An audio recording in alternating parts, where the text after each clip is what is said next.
question we all ask at some point in the journey is, what lens is the most important to have? Which lens should I get first? Which one should I prioritize in my kit? Some say to get a wide lens so you have more flexibility in post, better to have extra room than not enough, while some people say get a zoom lens, it covers all your bases. Some might even tell you that one just isn't enough and that you ultimately need to get 3, a perfect trinity of lenses, a wide, a mid, and a tight. So what do you do when you're first starting out and you're figuring out which lens to get? Or maybe you're like me and you've shot for a long time, but you're switching systems and, I just can't afford to get all of the lenses I want right now. So how do I decide what lens to get first? Which one's the most important for me? Which one should I prioritize right now? So before I give you my 2 cents on this, my name is Jen and I'm a photographer from the Bay Area of California, building a space where women in photography feel seen, supported, and find community. And fellas, you're welcome here too. If you're down to learn and create together, be sure to hit that like and subscribe. I post every week and hope to leave you feeling inspired, confident, and equipped. Now, I can't take credit for what I'm about to tell you, but I will share these wise words I heard from my friend Wayne at Leica SF. It's all about how you see the world. Let me say that again for the people in the back. It's all about how you see the world. Have you ever thought about that? Considered how you might see the world and the fact that other people might see it differently?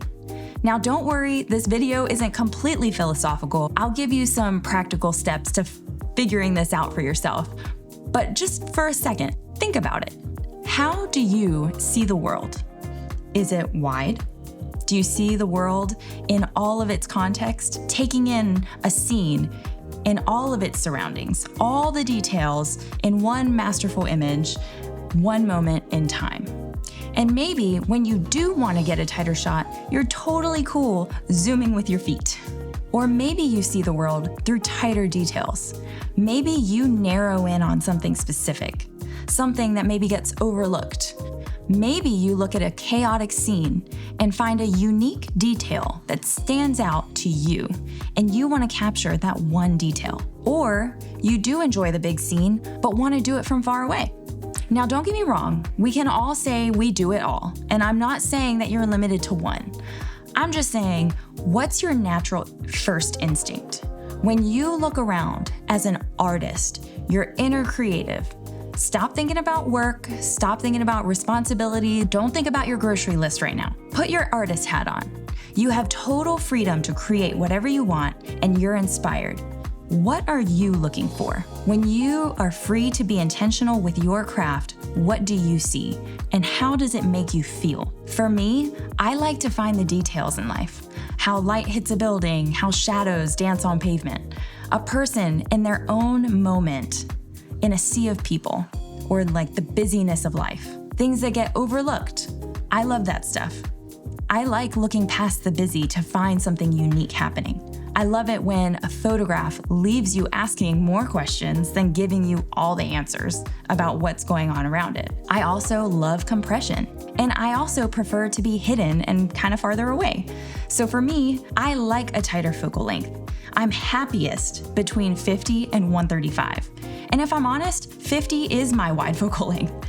And it's also the one I've been using the most recently. But let's say you're not sure what yours is. I'm gonna give you a couple quick practical things that you can do to find yours. First, let's say you've shot a lot of different lenses and you're trying to determine which one is maybe your favorite, but you do have some experience with different lenses. I would encourage you to check out your own photo catalog. When you scroll through, which ones speak to you? I'm not saying which ones are the quote unquote best or the cleanest or the perfect composition all the time or whatever. I'm saying which ones speak to you, which ones make you feel something, which ones inspire you and feel like art or whatever it is you want your photographs to communicate to you. Once you identify those, figure out what lens pops up the most. Maybe you'll find that they're all one lens. For me, my catalog is in Lightroom. To save time, I went ahead and selected a bunch of different photos that I like and put them in a folder to share with you. I didn't discriminate on lenses. I didn't take a lot of time to cull these. They're by no means my favorites. Again, just a purely random assortment of photos that I like. So let's check this out. All right, so here's my catalog. A bunch of random photos from all different places that I've taken over the years that I enjoy looking at, that make me get excited. So I'm looking through here, right? I can go ahead and go through this, and I can actually filter at the top by the focal lengths that are represented, right? And so you see, again, I didn't discriminate on which lenses I use. I have a ton represented here, right? So I've got a couple from my Deluxe here.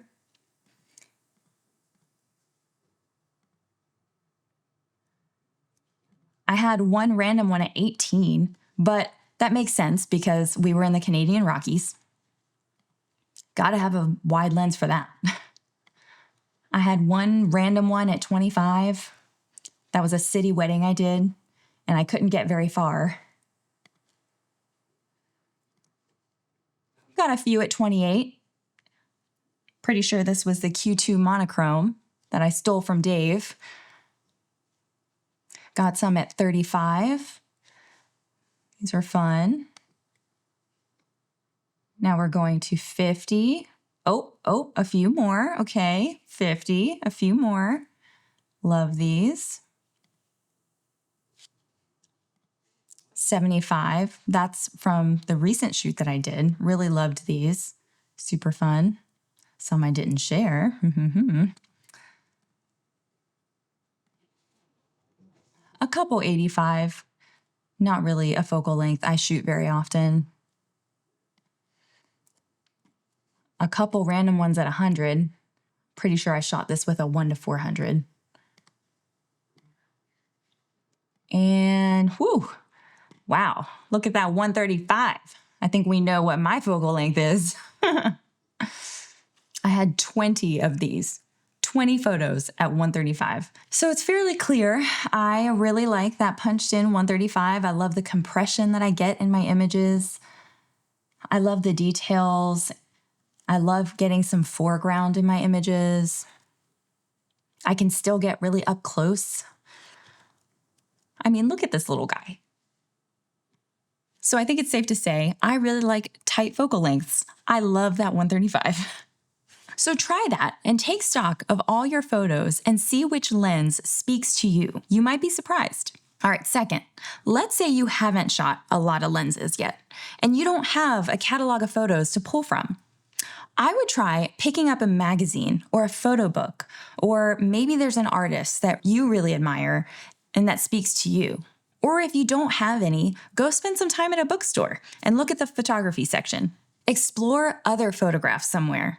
They don't have to be yours, but find what speaks to you. Try to identify why they speak to you. Then determine what lens is going to get you there. Are the images that you love and are drawn to more wide? Or are they more punched in? And maybe you aren't sure, but then ask yourself, to get this photo, how far would I need to be? Because distance and reach are definitely a thing. For example, let me show you this photo book.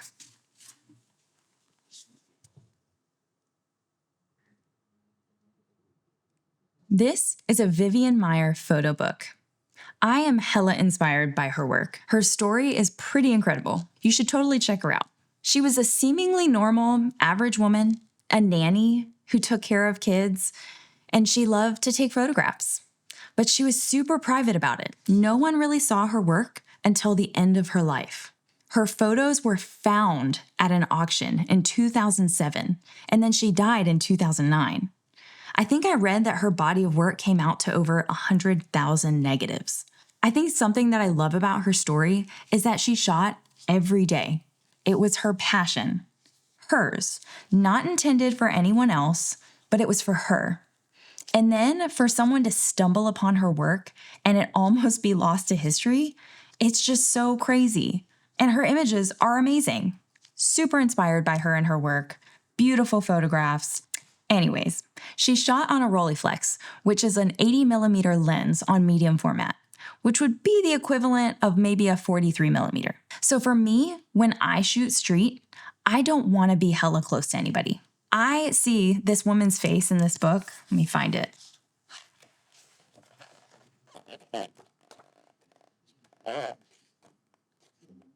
Of course, now I can't find it. Oh, here we go. Okay. So check this out. Here's a couple photos from her work. I mean, she was incredible. So for me, when I shoot street, I don't want to be hella close to anybody. I see that woman's face. I don't want someone to make that face at me or make them uncomfortable. Don't get me wrong. This photo is amazing. This photo is bad. And I love her boldness and unapologetic nature. I hope to become more bold and more confident to go for shots like this. But that to say, a tighter focal length will still get me there, and I don't have to be so close. Like this photo I took in SF a couple weeks ago. I love this photo, and I didn't have to be right in his face to get it. I had the 75mm on. So there's my 2 cents, my 2 suggestions to help you figure out how you maybe see the world. There's no perfect single lens that everyone should absolutely have. It's all totally up to you and how you want to capture this world. I hope you found this helpful and maybe even inspiring. Until next time, much love.